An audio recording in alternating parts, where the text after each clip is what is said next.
Buenos días, feliz de estar celebrando aquí los 60 años de nuestra sociedad y agradezco de corazón a todo el equipo organizador del evento de invitarme a participar con esta conferencia que el control prenatal es fascinante para todos, pero como tenemos tantas limitantes, que me le agreguen mirada crítica y qué le falta en el consultorio, da como sensación de que me están apretando a ver qué es lo que tanto hablamos, pero que no practicamos, ¿cierto? La definición de control prenatal, miren, desde el 97 y hasta el 2015 sigue siendo la misma. Prácticamente son las acciones en pro del bienestar materno y del neonato. Y al final, el resultado es el neonato. Control prenatal es obtener buena salud materna, desarrollo normal del feto. O sea, garantizar que quien está haciendo el control prenatal está vigilando el adecuado desarrollo del feto. Y como resultado, un recién nacido en óptimas condiciones para poder decir que el control prenatal va en camino del adecuado control prenatal. Y desde el punto de vista físico, mental y emocional, o sea, la familia.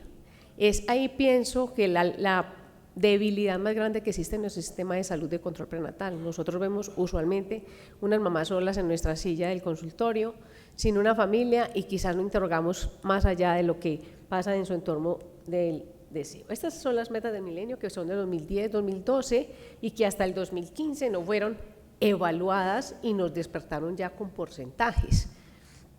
Me voy a devolver en la diapositiva porque mortalidad infantil,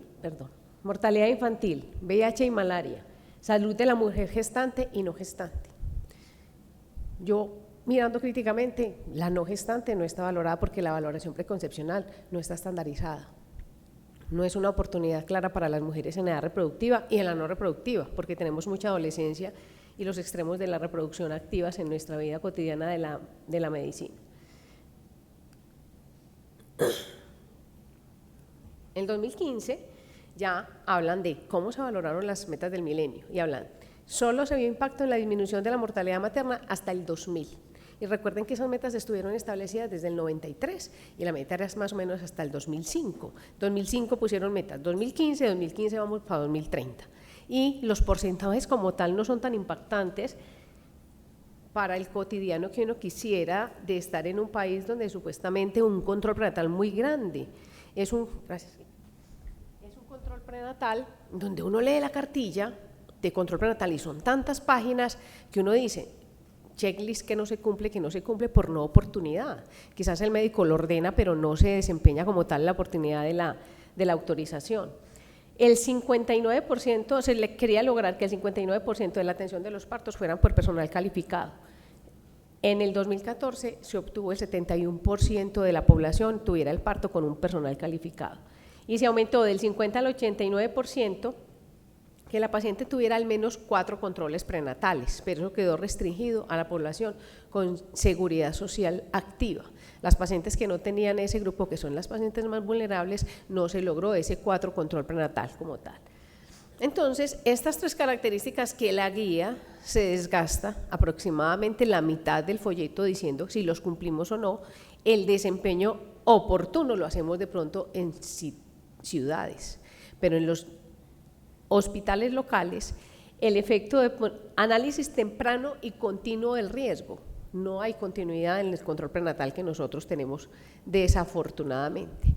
Intentaron reducir el número de controles prenatales, que no hiciéramos 10, 12, sino que bajáramos a menos de 6. Se dieron cuenta que las que lograban menos de 6 eran las pacientes más vulnerables. Por eso siguió que el estándar de controles prenatales fuera entre 6 y 10. Idealmente 10 las que tienen el primer embarazo y 7 las que ya habían tenido más de un segundo embarazo. La promoción de la salud es la debilidad más grande que hace parte del control prenatal porque ahí tenemos que involucrar la familia y la consulta preconcepcional de la paciente. Ese punto no se cumple, ni aún en la ciudad, ni aún en el sitio de la ciudad más desarrollado del país donde digamos que se vigila cotidianamente por las empresas prestadoras de salud el servicio adecuado como tal. ¿Qué veo yo desde el punto de vista de intervenciones? Somos muy objetivos y muy cumplidores de mandar los exámenes en el primero, en el segundo, en el tercer trimestre como tal y lo vigilamos de una manera oportuna. Si la paciente tiene la fortuna de que el médico sea el mismo que le va a vigilar los exámenes que manda, pues esa paciente va a tener una continuidad. Si la paciente no cae en ese escenario, usualmente la adherencia a la guía lo tiene que hacer totalmente las entidades prestadoras de salud. Nosotros como hospital medimos adherencia, pero nosotros no hacemos control prenatal, ¿cierto? Nosotros somos nivel de complejidad. ¿A quién se le debe evaluar la calidad del control prenatal? Que sea precoz, que sea frecuente, que sea de buena calidad, que tenga cobertura, y le dedican a la cobertura que sea de libre obtención de médico y elegir el médico tratante, que tenga accesibilidad y competencias al hospital local más que le corresponda, y si ese no cumple con las necesidades, que sea remitido de manera inmediata. Dice que en el siguiente control la paciente tenga, si ese nivel de atención más cercano no cumple con los requisitos, que sea extendido. Esa es la debilidad más grande del control en este momento. La guía práctica clínica, que marchó en el 2013 y que se fortaleció en el 2016 y que en el 2018 sale la resolución de agosto del 2018 y dice que las rutas integrales de salud las debemos de garantizar, y tomaron dos líneas mayores de fortaleza, que fueron la atención preconcepcional, involucrar a la mujer que tiene condición de decidir interrupción voluntaria del embarazo, seguir el embarazo, operacionalización de odontología, nutrición y todas las condiciones que nos favorecen al control prenatal. Y al final claramente dice atención control del recién nacido, atención de la familia, atención del recién nacido y complicaciones del recién nacido. La operación como tal de el control prenatal y hacia acá, pues nosotros esta parte no la tenemos. La atención preconcepcional no está fortalecida, la interrupción voluntaria del embarazo no es tan oportuna donde está considerada por la ley y en los sitios donde se realiza. El control prenatal tiene integralidad, yo diría que hasta la atención del parto. Usualmente quien atiende el parto no hace la revisión posparto. La paciente tiene el parto en un nivel 2 de atención y a las 8 días va a su entidad prestadora de salud, y las atenciones de las urgencias, de las atenciones de las emergencias obstétricas tiene una limitante muy grave aún pues en nuestra ciudad, porque las entidades prestadoras de salud no tienen contratación con los hospitales de alta complejidad, y simplemente la entidad es que decide, aunque la señora tenga una complicación mayor, va al hospital que la EPS le tiene asignada, aunque no tenga todo el recurso. O sea, esta resolución no tiene integralidad como tal en el proceso. ¿Qué es lo que se ve prácticamente? Pues yo se los digo, desde que me asignaron el tema me senté con el equipo de trabajo que tengo y hemos discutido varias veces del tema. Son muy fuertes en decir paciente de alto o bajo riesgo, y la continuidad de la revisión de la paciente es la que me dice se pasó de bajo riesgo a alto riesgo. Eso es una actividad que en el cotidiano vivir lo notamos con mucha facilidad, pero ese alto riesgo, cuando exige oportunidad de que sea continuo, de que cambie según los resultados y que estén todos, integralidad entre el feto, la madre y la gestación, a veces no es tan fácil. La señora va al control prenatal, la ecografía se la mandan en el otro extremo del punto de atención de salud, los exámenes en el lugar de nivel 1 donde no le hacen la atención integral, y cuando vuelve el tiempo es quien nos castiga a los que nos vemos enfrentados al resultado inmediato como tal. Si estas tres cosas están integralizadas como tal, uno dice, la valoración clínica es la responsable de, usted colocó riesgo bajo, riesgo alto. Sustentó el riesgo alto en donde tiene que involucrar la paciente, y en este momento en nuestra guía de control prenatal, todos tenemos el libro, todos tenemos la tabla de exámenes, todos tenemos prevención, todos tenemos psicosocial, pero eso integral no lo hacemos. Hacemos la valoración clínica de la paciente, ordenamos los exámenes, pero la integralidad biopsicosocial es la debilidad más grande en este momento, y vuelvo y lo repito como tal.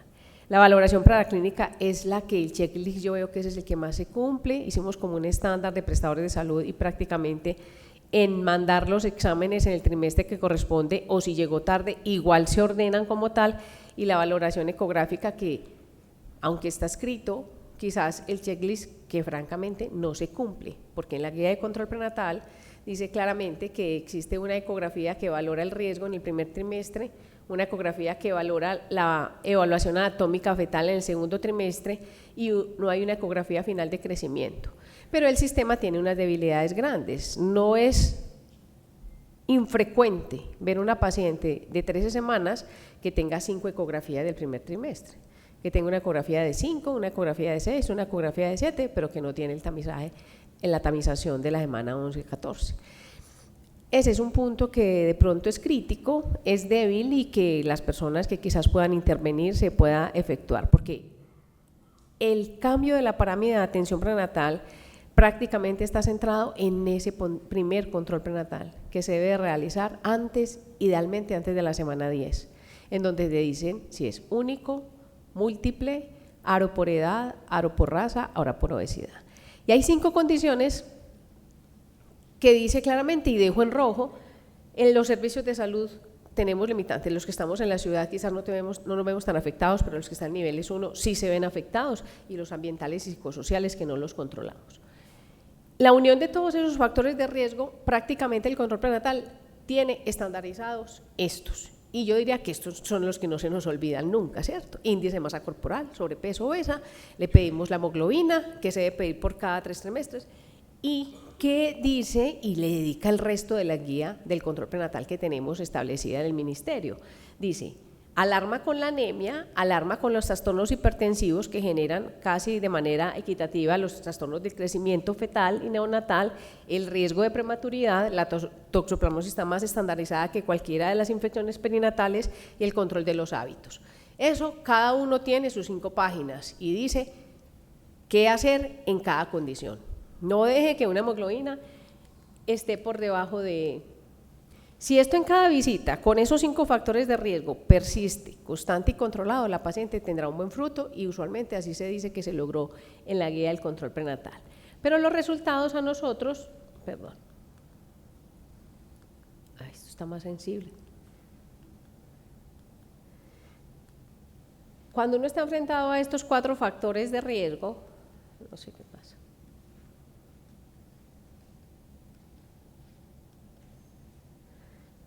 Dice, paciente con sobrepeso o que tenga un índice de masa corporal superior a 25, estas condiciones cambian el riesgo y la paciente queda en bajo riesgo como tal, pero el bajo riesgo no es el especialista, el bajo riesgo es la vigilancia periódica por el médico del nivel 1, quien es que hace el seguimiento como tal. La nutrición y la anemia es pegadito a los micronutrientes, en lo que sí somos muy adherentes a mandar el ácido fólico hasta su periodo correspondiente, el sulfato ferroso y los complementos de calcio, pero lo importante no es medir la adherencia o saber por qué se está dando. La señora que tiene hemoglobina de 14 no necesita los suplementos, o sea, no necesita el hierro, pero la paciente que toca 10, usted no sigue solo el hierro, sino que tiene que hacer un estudio de anemias como tal. En cada visita es cambiante el riesgo y si usted controló sus órdenes iniciales, la paciente va a tener un buen resultado. Involucrar a la paciente casi siempre nos genera esa garantía. Esto fue lo que les dije del ultrasonido. Yo creo que el doctor Edgar nos va a hablar ahorita profundamente de la adherencia y el no cumplimiento de lo que está escrito en la guía del control prenatal. Yo diría que el objetivo más importante del control prenatal, como está escrito, dice vigilar el adecuado desarrollo del feto, no está claramente cumplido y depende inclusive de las entidades prestadoras de salud. Esta es la tabla prácticamente que exige. Existen unos cambios recientes que son las pruebas no serológicas, fueron cambiadas por treponémicas rápidas, involucrar el CUMS directo en todas las gestantes independientes de su RH y si es después riesgo de no inmunización, esa paciente simplemente tiene su primero por los anticuerpos irregulares y el cultivo rectovaginal para estreptococo que quedó establecido después de la semana 35 como tal. Y dejé abajo el ultrasonido porque lo ideal es poder tener una ecografía entre la semana 10 y 13, la de ultrasonido de detalle anatómico entre la 18 y la 24 y la última de crecimiento fetal en la 34. Y esto es lo que dice la guía como tal.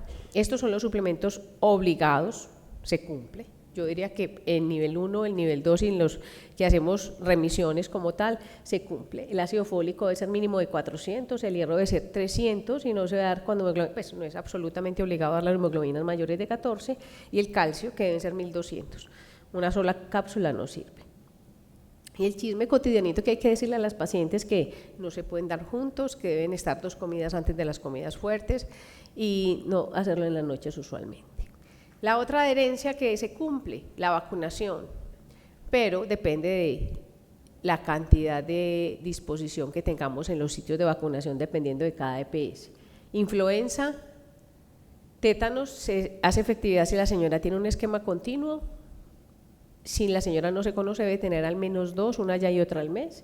Y estas 3 condiciones, hepatitis B, varicela y fiebre amarilla, usted debería de saber si la señora tiene inmunidad a varicela y debería saber si la señora tiene inmunidad a hepatitis B.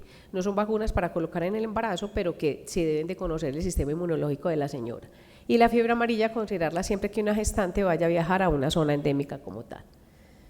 Y esto es lo que dice la guía y copié prácticamente la estandarización y dice que la influenza es obligatoria, se debe hacer después de la semana 14, que la señora debe tener al menos 2 dosis de tétanos, una y al mes, si no se conocía el esquema previo, y a los 6 meses de esa, y la protección contra la bordetela, contra la tosferina, que se debe hacer después de la semana 24 y ojalá no después de la 32, para que el efecto inmunológico de la vacuna se pueda tener.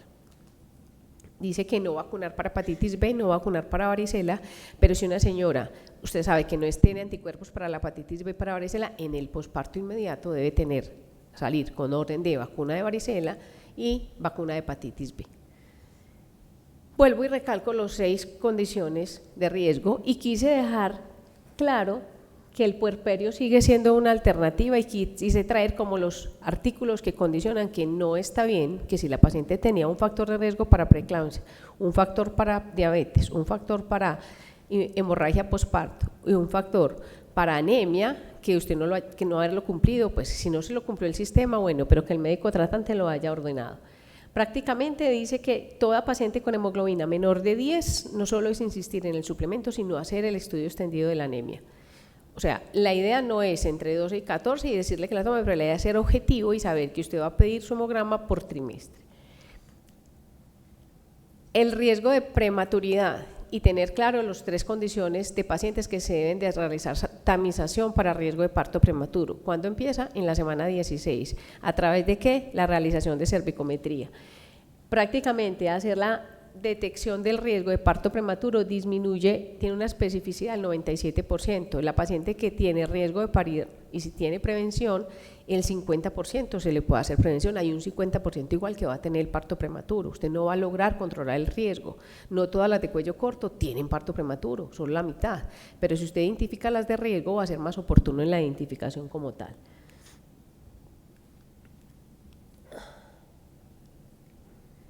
Riesgo de preeclampsia, y estas son las pacientes que tienen que tener screening. ¿Y cuál es el screening? El Doppler de arterias uterinas, que es el de mayor controversia en este momento en nuestro sistema de salud, porque dentro de la guía del control prenatal está desde la semana 16, pero no se ordena.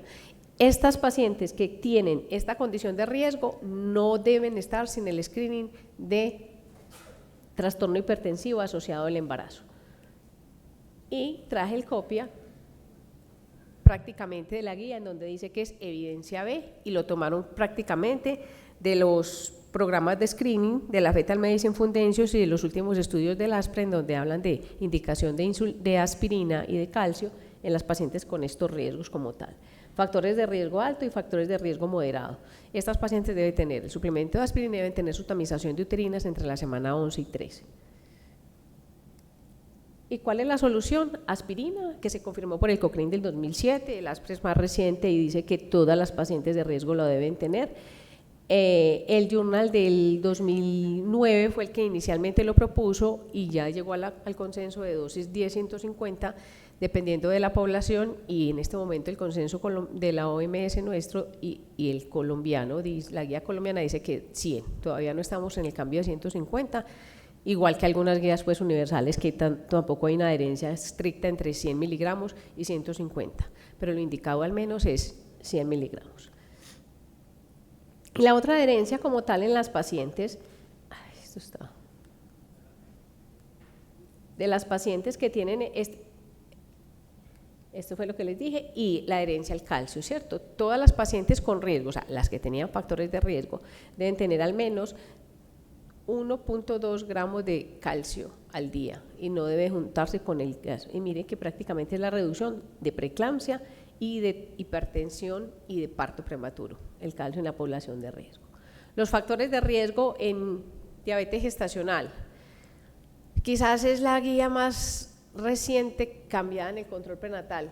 Hicimos como una adherencia tan fácil después del estudio del 2008 del JAPO, que nos cambiamos facilito de la curva de 3 horas a la curva de 2 horas y quizás ha generado mayor adherencia al diagnóstico oportuno de la diabetes mellitus en el embarazo. Y estos son los factores de riesgo que más condición tienen y que nos exige que seamos oportunos. Y existe un grupo selecto a los que se lo debemos hacer antes de la semana 20, que son las que tuvieron parto prematuro, las que tuvieron un macrosómico, las que tuvieron un mortinato. Esas pacientes deben tener una curva antes de la semana 24 como tal. La guía que dice que se recomienda a todas las gestantes la prueba de tolerancia entre la 24 y la 28 y que no se recomienda la condición de solo dejar con la glicemia basal, o sea, ahí prácticamente entramos con la carga de 75, el resultado basal de 92, de 180 y 153. Casi todas las entidades prestadoras de la salud de Antioquia, yo diría que lo tenemos, yo creo que en el país también, pero no sé, es como la oportunidad de la revisión del examen.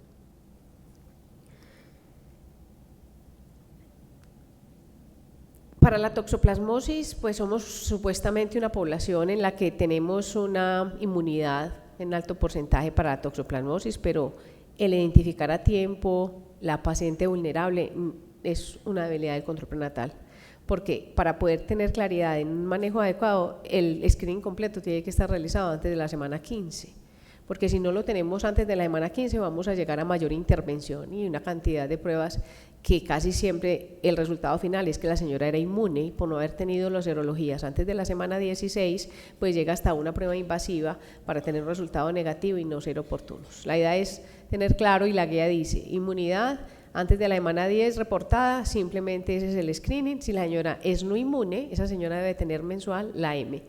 Quizás es una prueba que lleva a un poquitico más de gasto, pero la vulnerabilidad de la que no es inmune es real. Nosotros lo vemos, pues da pesar la señora que nunca había hecho jardinería y se le ocurrió ir a podar las maticas, no era inmune y en el embarazo que tiene más tiempo y llega con la prueba positiva y una afección fetal que es lamentable porque a veces no somos tan oportunos.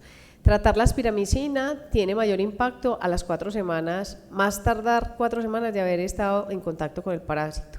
Y el tratamiento con sulfadiazina del manejo de la infección congénita es más efectivo, si usted se da cuenta, en las siguientes 4 semanas al contacto con el parásito. Nunca somos tan oportunos.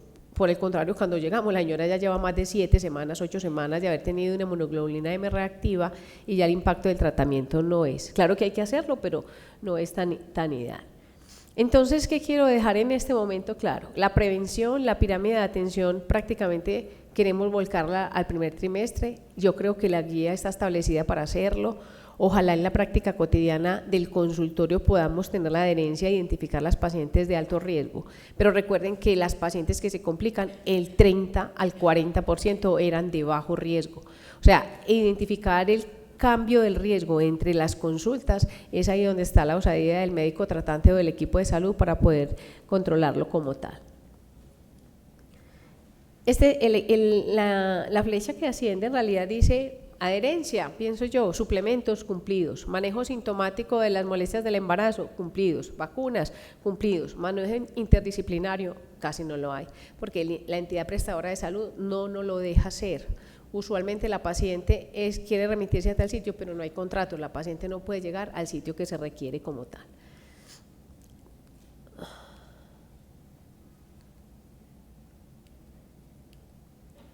Prácticamente quiero dejar como en el escenario, dejar la condición del parto, del riesgo en el parto, la condición del riesgo en el embarazo y la condición de riesgo en el puerperio nunca pueden ser olvidados de la primera consulta prenatal. Tiene que usted saber desde el primer control prenatal, la paciente que tenía riesgo de sangrar en el momento del parto o en el puerperio, la que tenía riesgo de tener un parto intervenido o de tener medicaciones distintas para la condición de la atención inmediata después del parto.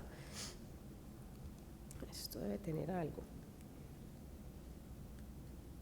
la ecografía no voy a ir, y estas son las guías, el número establecido por la NICE.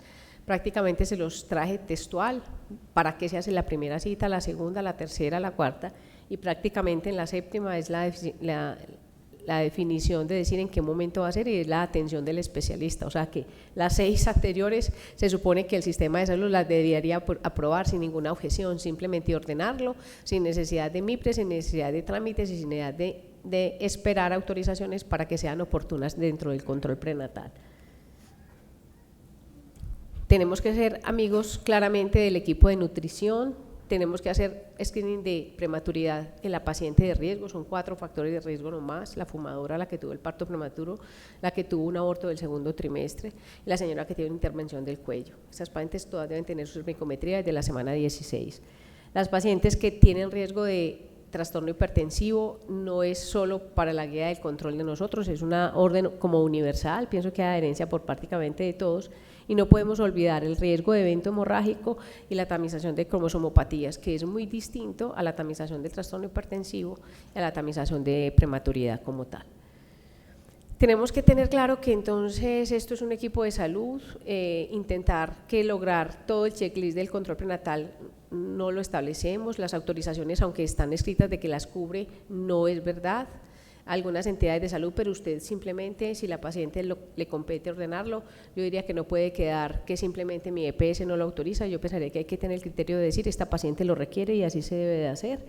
Y prácticamente yo diría que la mayor crítica, aún desde el consultorio, y mea culpa, es la educación y el psicosocial, que uno a veces se centra mucho en la mamá presión, peso, talla, bebé que crece, líquido normal, y el psicosocial, estás bien en el trabajo, te dejan hacer, tienes tus pasos activas, puedes parar para almorzar. A veces no tenemos esas condiciones de preguntarle a la señora y no nos involucramos en ese cuento. No olvidar que la paciente siempre tiene que ir a la nutricionista, siempre tiene que ir al odontólogo, siempre tiene que ir a las vacunas, y al especialista es el último eslabón, porque si en realidad existe una adecuada adherencia al control prenatal, nosotros simplemente seremos el complemento del último control para definir en qué momento van a ser, cómo van a ser y qué riesgo va a tener como tal. Muchas gracias.